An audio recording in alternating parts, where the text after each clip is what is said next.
Hello, and welcome to your first lecture of the week, in which we will discover people other than Spaniards who will take their chance in colonizing territories of what we refer to today as America. And so when we met last week, if you remember, still, we've talked about the Native Americans, the culture, the society, the religion, um, the cities they established, and their kind of legacy. And then from there, we've progressed into our discussion on the first colonizing attempts of both South and North America. Central, I'm referring to Central America as the South America. And we've talked about numerous Spanish conquistadors.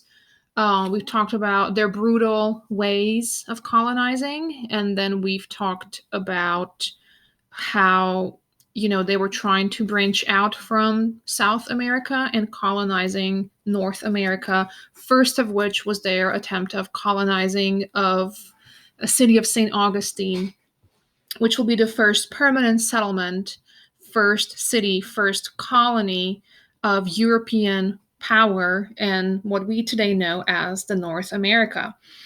And we've said that, or we concluded the lecture by saying that it will be the success of Catholic Spain conquering, exploring the Western Hemisphere that will actually inspire other territories, other countries in Europe to go ahead and do the same. So, for a predominant portion of today, we will talk about what were these different countries and how did their attempts at colonization of North America look like. We will primarily talk about France.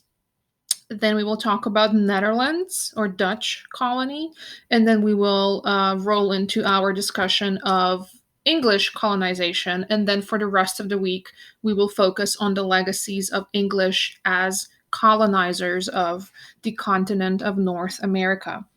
So we said many people in these countries, of course, wanted to get rich too, like Spanish did, by establishing the lucrative colonies. But another motivation too for these early attempts of other countries to establish overseas colonies was also the spread of the thing you already know, the Spanish Black Legend. Remember what this stands for? It stands for this bad reputation that Spain has acquired among Europe or in Europe for being extremely brutal and for being extremely exploitative colonizer. And so we remember, or you remember us saying that the reports of Spanish atrocities were spread throughout Europe, predominantly through the work of Catholic priests, one of whom was Bartolomeo de las Casas. And also, we've said last week that the spread of the Black Legend will also provide this humanitarian incentive or humanitarian justification for other countries in Europe to also get involved, meaning that European countries were now saying, okay, Spain, you've been too brutal, you've been too harsh in the ways in which you are converting natives to be your enslaved persons and in the ways in which you are converting them to Christianity. And they argued that more peaceful, more benevolent colonization is necessary to bring up the reputation of Europe as this good colonizer, if, like I said, if there even is such thing. Okay. So just like your online textbook, American Yap, is suggesting, it will also be that it was the combination of the spread of the Spanish Black legend, as well as the religious justification. So this desire to more peacefully convert to more peacefully convert the natives from what Europeans saw as quote unquote savage religion into Christianity, as well as the economic incentive. So incentive to for other countries to also get rich or to profit off of the land that later will become America. So it was this desire of France, desire of Dutch colonies, and later desire of English to kind of disrupt the balance of power in the world economy and to say to Spain, okay, Spain, you will no longer be the only country profiteering off of your colonies. We too want our piece of the pie. We too want to be wealthy. We no longer want you to monopolize the trade. We no longer want you to monopolize the economy um, of the overseas territories, and we want to get in and try our luck as well. And so let's briefly examine what each of them brought to the table. In French, or French colony, the colony of New France will be the first one to pose a serious threat to domination of Spain in Americas. And they would seek to establish themselves as the prominent fur traders. So that was essentially their main desire. And they will do so first in the northeastern portions of North America, a territory that today partially is also Canada, and also Maine, in New York areas initially. So in the beginning of the 17th century, so by 1608, there will be a French explorer and colonizer named Samuel de Champlain. I'm surely mispronouncing his last name. If you are French, please hop on and correct me at some point. But he will be sponsored by the French fur trading company to establish the city of Quebec right here today, province in Canada. And then he will be like the first one to attempt colonization. And then later in the century, the later half of the 1600s, it will be predominantly Catholic priests accompanying these fur traders, especially from the order of Jesuits. And Jesuits are just one of the many of the Catholic priestly orders. And they will join the French colonizers and they will together travel down. And if you see the blue on the map, eventually all of these will become, by the end of the 17th and 18th century, these will eventually become all of the territories of France. So they will kind of travel down from the Great Lakes region down through Illinois and the territories that later will become Louisiana and Mississippi and Arkansas, and all of these territories following the Mississippi River all the way down to the delta of Mississippi River into the Gulf of Mexico will eventually become possessions of France. They will place emphasis. Now, how are they different from Spanish? How are French different from Spanish? Well, quite a bit, because they will place emphasis on trade, and especially, like I said, fur trade, rather than establishing agriculture or establishing permanent agricultural settlements. So they will also, for instance, we have to give them credit here where credit is due. They will not be enslaving the natives. They will not require the Native Americans to go and search for gold for them, to search for silver for them, like Spaniards did, but rather they will actually rely on natives to supply them with fur that they needed for trading. So they will rather be interested in, I don't want to use word friendly because it was still for profit action, but they will rather use diplomacy and negotiation. That's better word than friendliness. They will rely on diplomacy and negotiation with the local natives, so to kind of create this fairly peaceful relationship with the natives. Okay, so this is one of the more enduring legacies of French people colonizing America, somewhat of a diplomatic and negotiation related relationship with natives, which was also the reason why French will take pride as you can imagine, in being more humane colonizers than their rivals, the Spaniards. And Samuel de Champlain, the explorer who dominated the early history of New France, will actually insist, he will, emphasize that religious toleration for all Christians and for actually all religions, not just Christian, and he will deny that Native Americans are intellectually or culturally inferior to Europeans, which was definitely a position that was unusual for this time. So he was kind of on the right side of history, if you want to say it that way.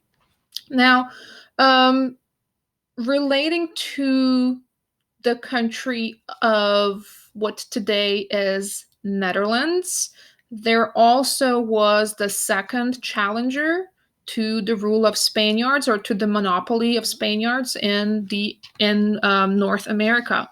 And this is just for the reference. I want us to still be familiar with maps. So if you're wondering, well, what is Netherlands? What is Dutch? It's this country right here. So it's a European country in a very close proximity to Great Britain, between France and Germany. Okay, so when I say Dutch, I mean Netherlands. That's the equivalent. And by early 17th century, by 1614, Dutch traders will also establish their forts at the Fort Orange, which is in today's city of Albany, which today is the capital of the New York State. And 10 years later, so 10 years after they will make this initial fort settlement, there will be this company called the Dutch West India Company, which was a company that pretty much held the monopoly or the control of the Dutch trade with America. And they will send colonists onto the Manhattan Island, and will formally establish the first Dutch colony, and they will call it the New Netherland. And they will also, just like French, Dutch were also primarily interested in wealth. How can we make money for or from the colonies rather than conquering the land per se? And they will, just like French, develop various trade agreements, trade networks with Native Americans, also participating mainly in fur trade, or specifically, they were the most interested in exchange of beaver pelts. And, we should still make no mistake, just as any colonizer did at the time, Dutch too will be dependent on slave labor, particularly when they built the capital of New Netherland, called New Amsterdam, a city that today is known as the New York City, by the way. And Dutch will purchase enslaved people from Africa, whose backs carried and whose backs built the infrastructure of what today are very known, very renowned parts of New York City, including the roads, including the main port in the New York City, and a defensive wall alongside the northern edge of the colony, which today is the location of the Wall Street. So we can say that enslaved people from Africa or African countries have built the Wall Street.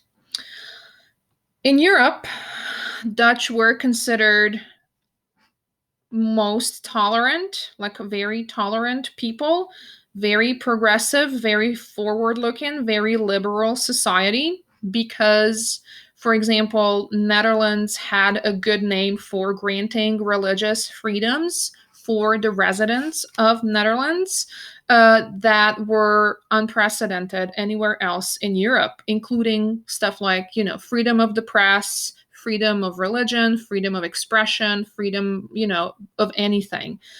But that was not true of Dutch in America. So Dutch kind of had a double standard because Dutch in America failed to understand that the enslavement of Africans contradicts with these Dutch ideals of freedom and of liberty.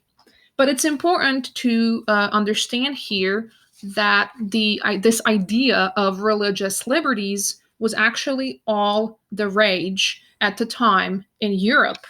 And I'm sure you've already, or I'm hoping that in your past experience in learning history of any sort, perhaps you have heard that one of the reasons why Europeans will come to colonize America in the first place because they were fleeing religious persecution in Europe. So before we move on to the next colonizer, the English, let's examine for a minute why was religious freedom so important at the time in Europe. It was because for centuries, if you were Christian, if you were calling yourself Christian, there was only one religion you could ascribe to, and that was Roman Catholicism. All right. So up until 16th century, or up until 1500s, 1517 to be precise, if you were Christian, that meant that you were Catholic. There was no other version of Christianity available to you if you were Christian of the West. All of this will change with the event called Protestant Reformation, an event that formally began in 1517, again with the actions of a monk from Germany. His name was Martin Luther. He was a local theologian, so person who studies religion for a living, and he was a professor at this city in Wittenberg, or the University of Wittenberg in Germany. And there he will publish what's called, quote unquote, 95 Theses of Wittenberg. In these 95 theses, he will, among other things, what he was famous for is that he will go against, or he will attack and criticize the corruption of the Catholic Church officials. Because in traditional Catholic faith, how does one earn salvation? How does one earn their peace in heaven? How does one get to heaven? By Catholic Church dictates that in order to get to heaven, you have to do good work. You have to make good deeds. You have to confess your sin to the priest. You have to respect the sacraments. You have to be baptized, Holy Communion, all of these 7 steps you have to take in order to earn salvation. Okay. You can also, interestingly, at the time, in Europe, according to Catholic Church teachings, you could also learn salvation by purchasing these so-called indulgences. And indulgences were basically an act in which a monk or a priest would forgive you a sin in exchange for money. So you can pay your way to heaven, if you will. You can pay to have your sins forgiven. Luther says, look, this is nonsense. I disagree. We have to go against this. We have to go against Catholic Church. And he argued that you can win salvation not by performance, not by doing the good work, not by doing the good deeds, not by purchasing indulgences, but you can do so only if you form a very personal and direct relationship with God. You can do so by faith alone. You do not need pope or priest to interpret the Bible for you. You have your own brain. You can do that work yourself. You can just simply read the words of the scripture. You can simply believe that Jesus is the Son of God and that the God will save you, and that faith enough is alone. Okay? So it was Luther's bold ideas, bold at the time, that will shatter this unity of Catholic Europe. And ever since this event, the Protestant Reformation, there will be various Christian religions that will kind of start springing up and forming. So if you've heard of various different Protestant faiths, including Lutheranism, Calvinism, Quakers, Pentecostals, Puritans, Baptists, Presbyterian, Methodist, Mormon, the list goes on. All of these religions are a product of the event called the Protestant Reformation.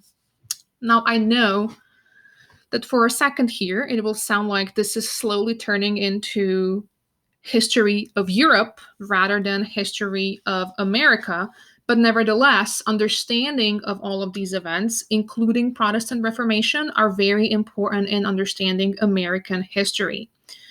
With that said, one of the more significant events that were also part of the Protestant Reformation, or the consequence of the Protestant Reformation, will also be the establishment of the Anglican Church of England.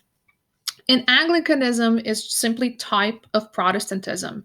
An Anglicanism church was created after Catholic Pope had denied a divorce of the King of England at the time, who was Henry VIII. And Henry VIII wanted to divorce this queen, Catherine of Aragon, and instead marry this person, Anne Boleyn. But because Pope had denied that divorce to Henry VIII, Henry boldly proclaimed, "Fine, I'm going to start my own church. Thank you very much. I'm going to call it the Church of England, so that England is no longer being Catholic. England is now Protestant instead, and we will call it Anglican Church. It will be the king, me, Henry VIII, who will, and not the Pope, who will make the rules about religion from here on out." So we have an entirely new church in England, Anglican Church, created simply because Henry VIII wanted to divorce someone and marry someone else instead. So Christianity in Europe was no longer this religious monolith, with Catholicism being, just one option, but rather offered a variety of, several different religious affiliations. And the problem was that people who converted to these various forms of Protestantism following the Protestant Reformation were often in danger in their countries. And so millions of Protestants will face arrests, and they will face executions in Europe after they converted to Protestantism, any version of Protestantism. But there was one fairly safe city in Europe, and we're coming back to the topic of the Dutch colony. So we're going back to the Dutch themselves, and that was Netherlands, and particularly the city of Amsterdam, which today still is capital of Netherlands. And Amsterdam had quickly, by 16th century, become this safe haven for numerous Protestants being prosecuted by Catholics in Europe. And during the 17th century, the nation will attract nearly 500,000 migrants from everywhere, anywhere else in Europe. And many of these newcomers will also help populate these Dutch colonies overseas. And of course, these settlers kind of adhered to like a variety of religions, and many of them were Protestant English settlers. And they too will eventually come to inhabitate the territory of America. So that's how kind of English also became colonizers of America. And so English will perhaps be a third great threat to the dominance of Spanish as being this greatest challenger in North America. And the first serious attempts to colonize America by English will come in 1580s with the person named Sir Humphrey Gilbert. And he will be on this mission in which he was given an approval from the Queen. At the time, the Queen of England was Queen Elizabeth I, to formally establish colony in America. And Elizabeth will grant him the so-called charter in 1583, somewhat like a piece of document to say, okay, you are approved to sail out and establish colony for England. And he will sail west and eventually land in what today is the territory of Newfoundland and Canada. And he will there establish the settlement. But this settlement, or this supposed colony, was very short lived, because when he arrived with his crew, they had some food supplies with them. But if you know anything about Canada, you know it's very cold there, and the harsh winter was approaching very fast, and the large ships that were supposed to be part of this first expeditions, the ships that carried most of the food that the people of Newfoundland were supposed to rely on, got lost at sea on their way to Newfoundland. So that said, shortly upon docking in Newfoundland, his people had decided to return home instead. While on their way home, the ship also vanished, and they were never seen again. So, a very tragic story for the first attempt. The next year, however, Gilbert's half brother, a person by the name Walter Raleigh, he will persuade English Queen Elizabeth I to approve another colonization attempt. And he will sail to America as well. And he will bring approximately 115 settlers or colonizers with him. They will land at the so-called Roanoke Island in 1584 in the north, in what today is North Carolina. And they would be taking a few trips back and forth between England and North Carolina. And after making a few trips, on his second trip, Raleigh will, come back with women and children, hopefully, or having the ideas of procreation, hopefully, maybe even having more people inhabiting the territory. But later that year, he will, 1584, he will also decide to sail back to England in order to gain a fresh load of supplies, because they too were running short on supplies. When he came back, however, he was up to a surprise, and he will discover that the colony itself was, either robbed or entirely abandoned. And they somewhat mysteriously, these colonizers somewhat mysteriously disappeared. And ever since then, the Roanoke has been known as "quote unquote" lost colony. And Raleigh will find literally no trace of the colony that he left or the people that he left behind. And there were only like few little cues as to what would have happened. Perhaps there is one theory that the colonists were killed or abducted by Native Americans. A second theory suggests that these people who stayed at Roanoke will try to sail back to England on their own. And they, just like Sir Humphrey Gilbert, were also lost at the sea.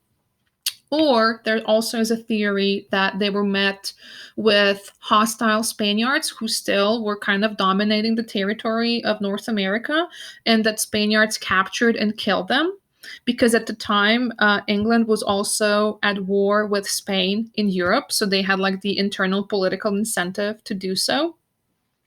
However, the most recent evidence suggests that the lost colony was actually a victim of a horrible drought, so a period of very dry weather.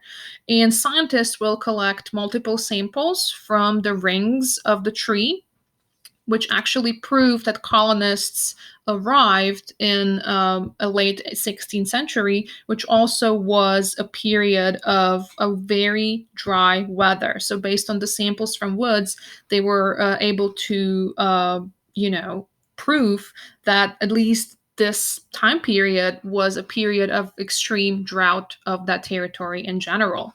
And there's also some evidence suggesting that at least some of the Roanoke colonists actually might have survived, but they've split into different groups, and each of them kind of got assimilated or kind of blended in with different Native American communities in Carolina. But in conclusion, these were the examples of the early attempts of English colonization, which were somewhat of a disaster. But in the following century, that was about to change. And so in 16th century, while these very few and far in between English attempts were occurring, the dominant colonial power in 16th century was still Spain. And all events up until this point occurred during the Spanish dominance of both North and South America. So Spanish were still the main colonizers, even though they faced challengers from French, from Dutch, and from English. But from 17th century onward, so starting in 1600s, England will become the dominant force, the dominant colonial power in the Western Hemisphere. So our next question now becomes, well, how did that happen? What were the causes of that? Well, like I said, for almost a century, Spain had the trading dominance in the Atlantic. So they dominated all the ships that sailed across Atlantic, this large body of water separating Europe from Americas. Yet at the same time, English were observing and perhaps in jealousy, and their sea captains were encouraged to engage in smuggling business, meaning piracy, to disrupt the balance of trade that Spanish allegedly had. And in fact, the Queen of England, Queen Elizabeth I, she had willingly sponsored sailors, she had sponsored piracy because she too would make profit off of whatever, English people would seize from Spanish ships. And then she would reward the pirates with the title of knighthood.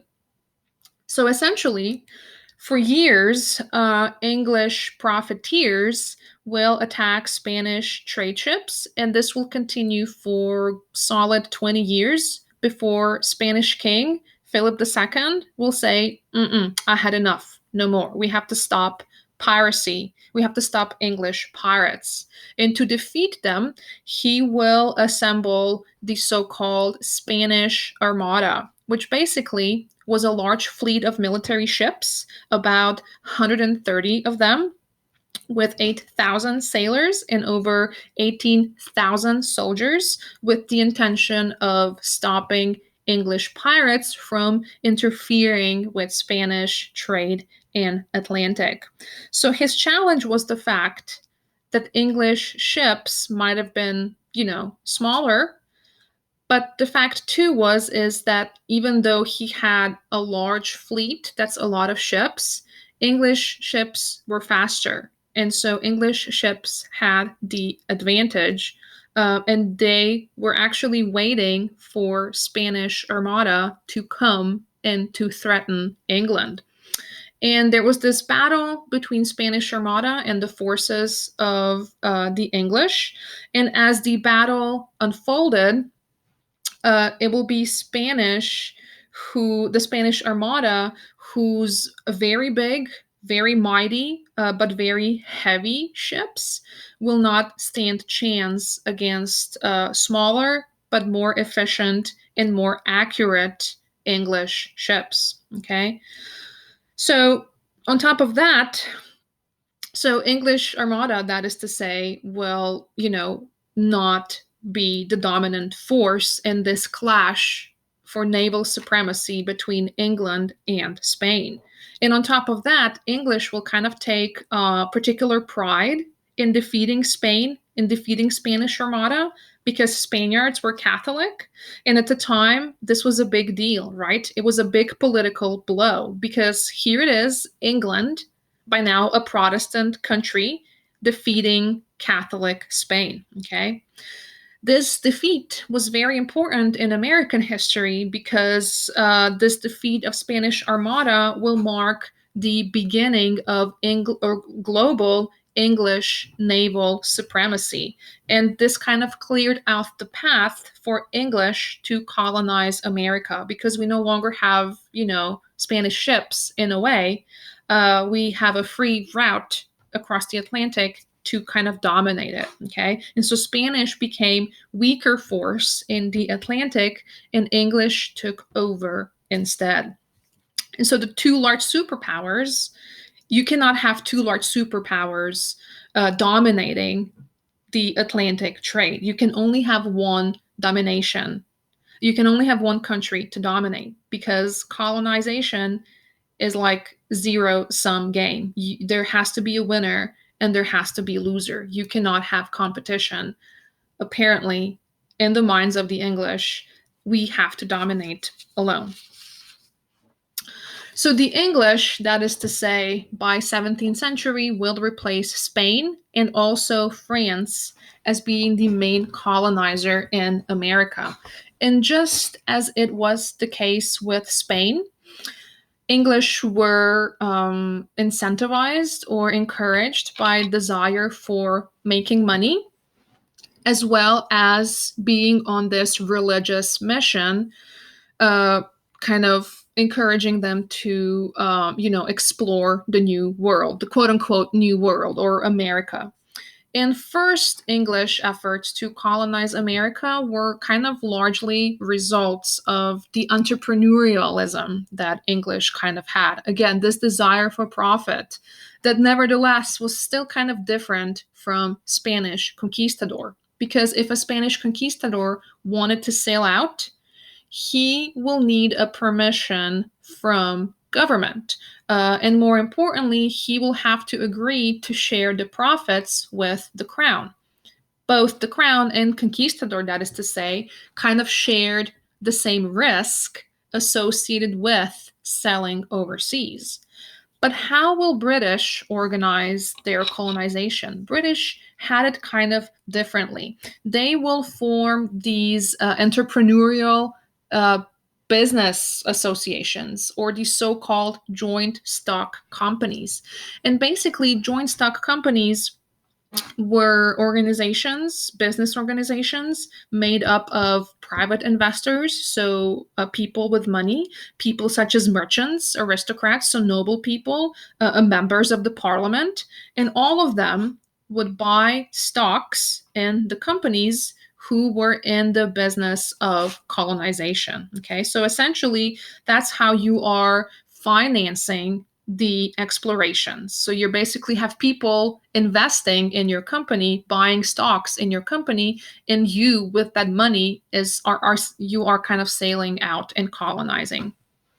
So in the case of England, it was actually not the government who will give money to sponsor the colonies, but rather these private investors. An English crown did that because they did not want to, take this kind of risk like Spanish colony or Spanish monarchy was willing to take. So the only thing colonizers needed from the government or from the crown was the so-called charter. Again, this piece of paper telling you that you have the right as an individual, you have the right as an investor to colonize, and we are formally approving you to sail out and to organize colony. Okay, but the crown will not provide money for such endeavor. The individual settler assumed all the risks associated with having to pay, and you kind of have to. It's almost like out of pocket expense that crown has nothing to do with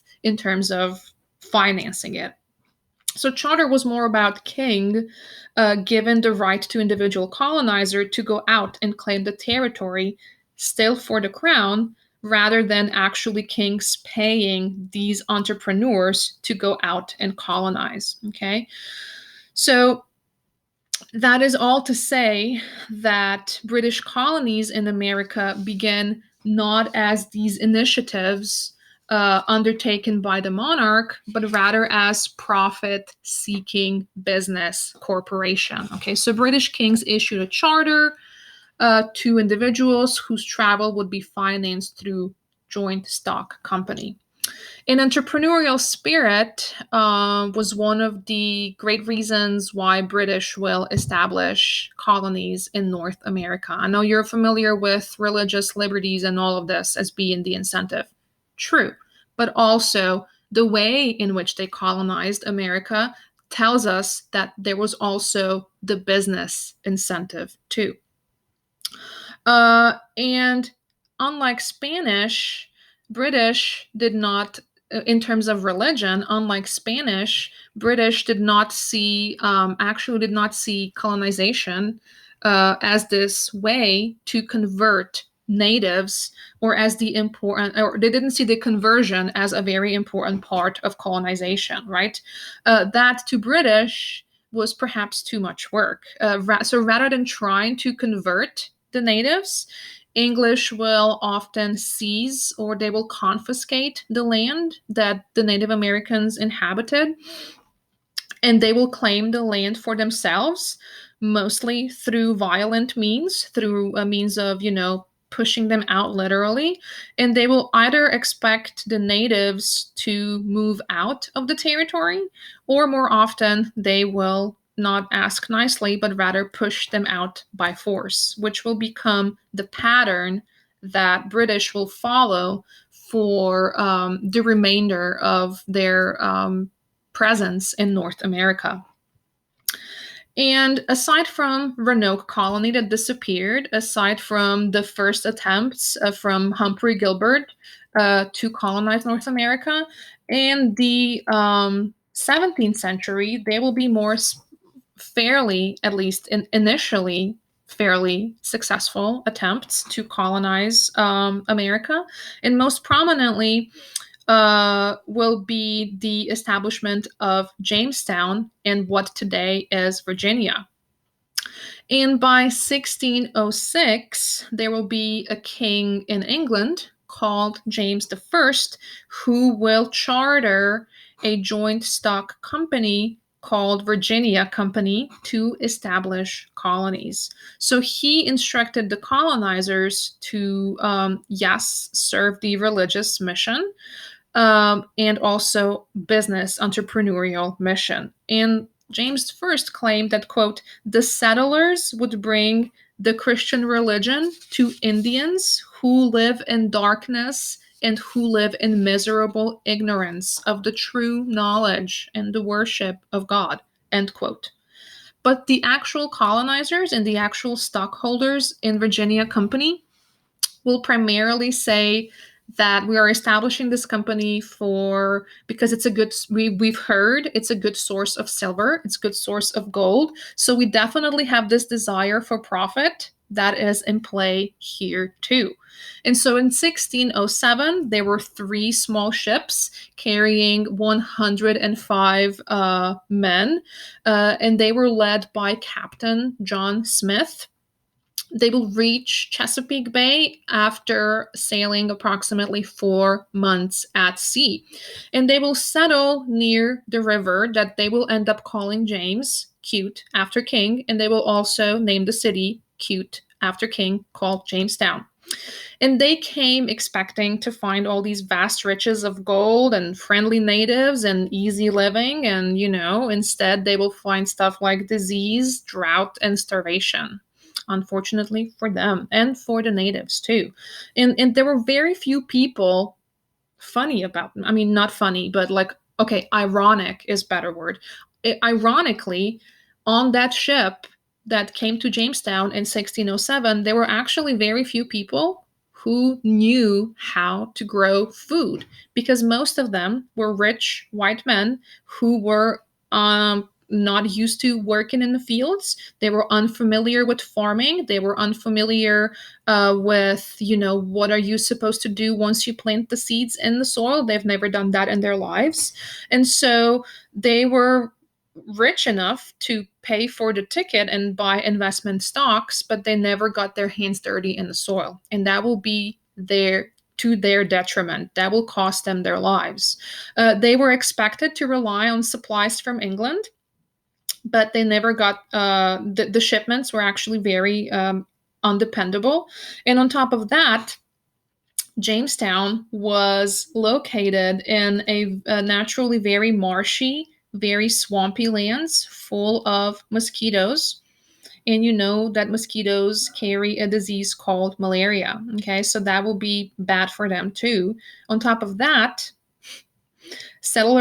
colonizers will dump garbage, literally, in the local river, which will make a prime environment for breeding germs, causing dysentery. After they would drink the water that was contaminated, which will cut off the population of Jamestown by half. Okay. So when it was all said and done, by 1616, there was 80% of all English migrants or immigrants arriving to Jamestown who had died as a cause of all of these things that I just laid out for you. And it's safe to say that this attempt was kind of a disaster. Okay, they were pretty much starving to death. They were in acts of desperation, trying to think of ways to survive. And one of their ways was, firstly, was to consume their horses. After that, they were starting to consume dogs and cats that they brought with them or they found in wilderness. After that, they would try to consume rats and mice. And after that, eventually, they will start consuming leather and shoes or their boots. There was also some reports of cannibalism. Okay, so not an ideal situation, not a success story whatsoever. And the Virginia Company slowly will realize that for the colony to survive, it would have to abandon this quest for the search of gold and instead, oh, we have to learn how to grow our own food. We have to find a crop that's going to be profitable for us so we can start feeding ourselves and earning money, which is how they came up with the idea of planting tobacco for cultivation. Okay.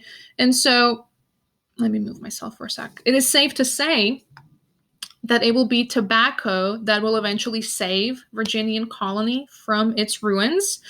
But it's important here to say that English were actually not the first ones to come up with the idea of growing tobacco because Spanish were already having heavy plantations of growing tobacco in Caribbean islands. And smoking tobacco was very popular. It was like a fancy thing to do in Europe at the time. So Spaniards were supplying tobacco for the European consumption. And so now English too, will want to replicate that. One of the colonists in Jamestown, named John Rolfe, he was introduced to growing tobacco by the natives, and he will begin growing Chesapeake tobacco for the export to Britain.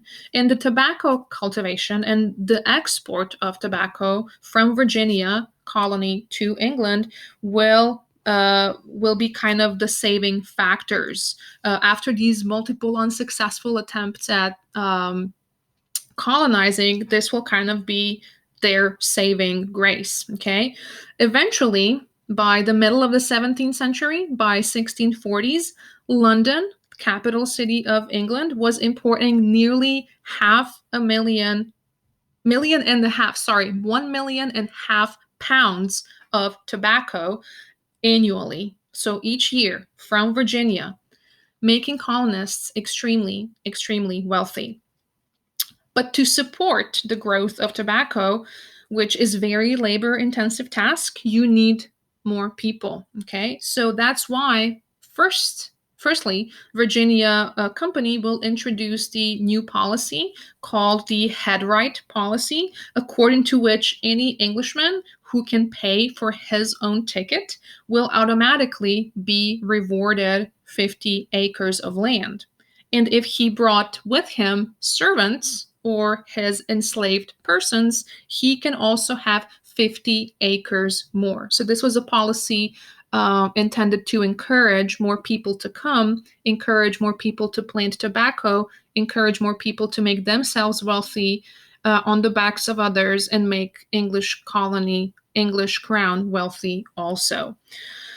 And the majority of these servants at very early stages of English colonization of Jamestown were actually white. But this will change by the year 1619, okay? Because in 1619, there will be arrival of the ship in that year when 20 of the enslaved Africans will be forcefully brought to English colony of Jamestown. Now, we unfortunately don't know a lot about their identity. We don't know a lot about the identity of these first Africans to come to the territory of North America. We don't know their names. We don't know their age because they are kind of lost in history, which will be true of many Africans who will be forcefully brought to America. But what we do know about them is that they were uh, originally kidnapped by the Portuguese traders, Portuguese colonizers, and they were from the portion of the Central and South Africa, so from the countries that today are Congo and Angola. And they were initially 20 of them will arrive to Jamestown, but initially there was approximately 300 of them. And the original ship that left the port in Angola will be hijacked in the middle of the sea, and a lot of the enslaved persons who were intended to be brought to America had died either as a result of this kidnap. So many of them were killed. Some of them committed suicide by jumping into the sea rather than, facing life in bondage in America. And only 20 of them survived and will make their way to permanent life in bondage in America. And although the colonizers in America did not know this at the moment, this act, this 1619 arrival of the first 20 African American enslaved persons will lay the foundation for a society that will one day be very fast dominated by slave owning elites getting rich off of the enslaved person's labor. And this moment in history, so the year 1619, that means will mark the official beginning or the origin of the American natives being forcefully brought to life in bondage in America. So we can say that this landing will be the beginning of the institution of slavery and what today is known as the United States of America. So that means 400 years ago. All right. I think this is the place where we will stop for today. And I appreciate your attention. I hope you have learned something new today. And I will see you next time when the topic of our discussion will be the establishment of the colonies by the English in New England. Okay? Until then, have a wonderful day, and I will see you next time. All right? Bye bye.